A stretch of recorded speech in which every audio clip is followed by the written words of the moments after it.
அதான் இல்லைன்னு சொல்லியாச்சு. நேற்றைய தினமே தெளிவுபடுத்தியாச்சு. இதை வேண்டுமென்றே திட்டமிட்டு கேள்வி கேட்காது. திமுகவுடன் கூட்டணி பேச்சுவார்த்தை நடந்ததா என செய்தியாளர் எழுப்பிய கேள்விக்கு அதிமுக பொதுச் செயலாளர் எடப்பாடி பழனிசாமி பதிலடி கொடுத்துள்ளார். அவர் தானே கட்சி பணி ஆற்றிட்டு இருக்காங்க.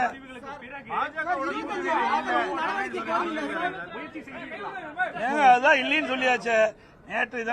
நேற்றைய தினமே தெளிவுபடுத்தியாச்சு. இதை வேண்டுமென்றே திட்டமிட்டு கேள்வி கேட்காதீங்க.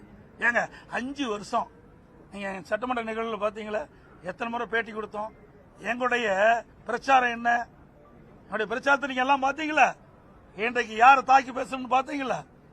ஆக எங்களுடைய அனைத்து இந்திய அண்ணா திராவிட முன்னேற்ற கழகம் தோன்றியதே எதிர்ப்புல தான் தோன்றுச்சு. அப்படி இருக்கும்போது நாங்க எப்படி செய்வோம்? அதுக்கு வேற ஒன்று கிடைக்கல, வேற எந்த ஒரு காரணமும் கிடைக்கல. இப்படி காரணத்தை சொல்லி மக்களிடத்தில் ஒரு தவறான செய்தி சொல்லி, நிர்வாகியிடத்தில் தவறான செய்தி சொல்லி, அவர்கள் இந்த தமிழக வெற்றி கழக அமைச்சரவையில் இடம்பெற வேண்டும் என்ற ஆசையில சொல்லுகின்ற வார்த்தை. அனைத்து இந்திய அண்ணா திராவிட முன்னேற்ற கழகத்தை பொறுத்த வரைக்கும் யாருடையும் நாங்கள் எங்கள் கூட்டணியை தவிர்த்து வேறு யாரிடமும் பேச்சுவார்த்தை நடத்தவில்லை. 100% திராவிட முன்னேற்ற பேச்சுவார்த்தை நடத்தவில்லை. அது அவர்களும் சொல்லிட்டாங்க, நாங்களும் சொல்லிட்டோம்.